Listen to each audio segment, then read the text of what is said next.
We're going to talk about one of the biggest mistakes people make when they have plantar fasciitis or heel spurs.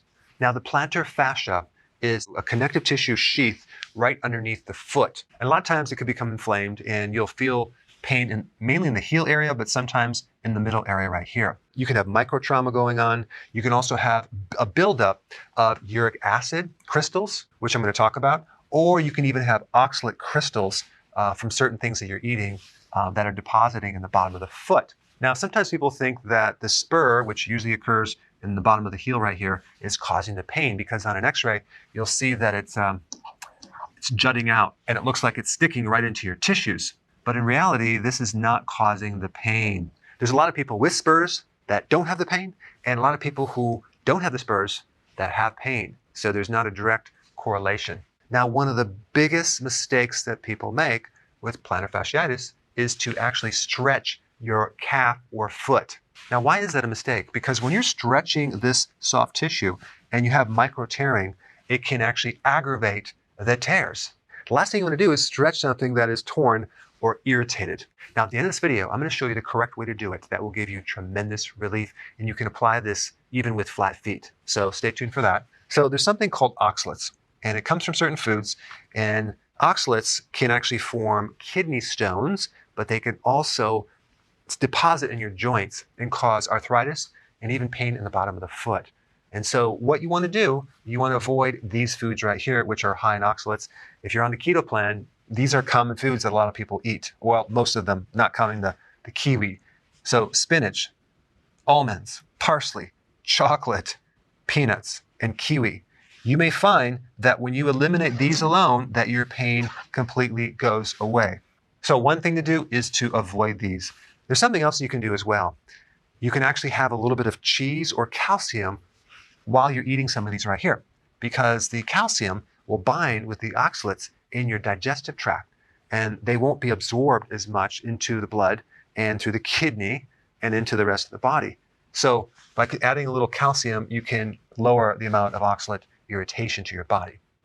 Now, what about uric acid? Uric acid, believe it or not, acts like an antioxidant when you do fasting, but it can also lead to gout and arthritis. So here's a simple, quick tip about uric acid.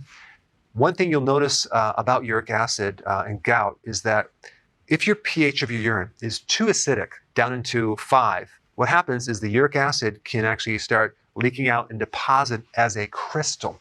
So the simple thing to do is to alkalize the body a little bit with consuming more vegetables, which I've been recommending, and or taking potassium citrate.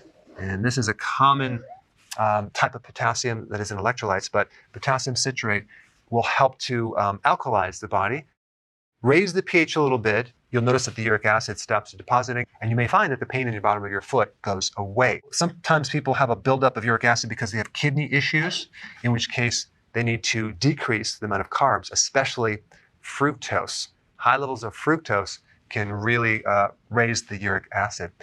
Lemon and lemon juice in general is really great to counter uric acid, as well as counter oxalates.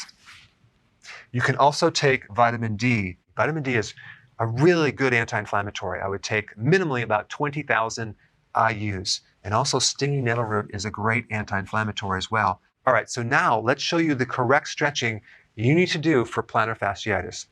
Check it out. This technique can be used on flat feet too. The worst thing you could do is to stretch the calf, okay? Or massage the bottom of the foot.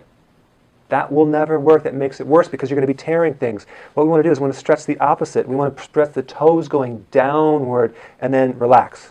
Stretch the toes down and relax. What you're doing is you're stretching all the muscles on the top of the foot, the tendons, and the shin muscles right here called the anterior tibialis. So we want to stretch all these muscles, not the calf. Very important. So you do this about 10 times.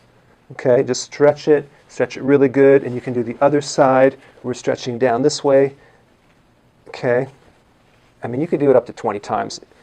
And now I want you to watch this next video on the screen on inflammation. Check it out. You'll like it.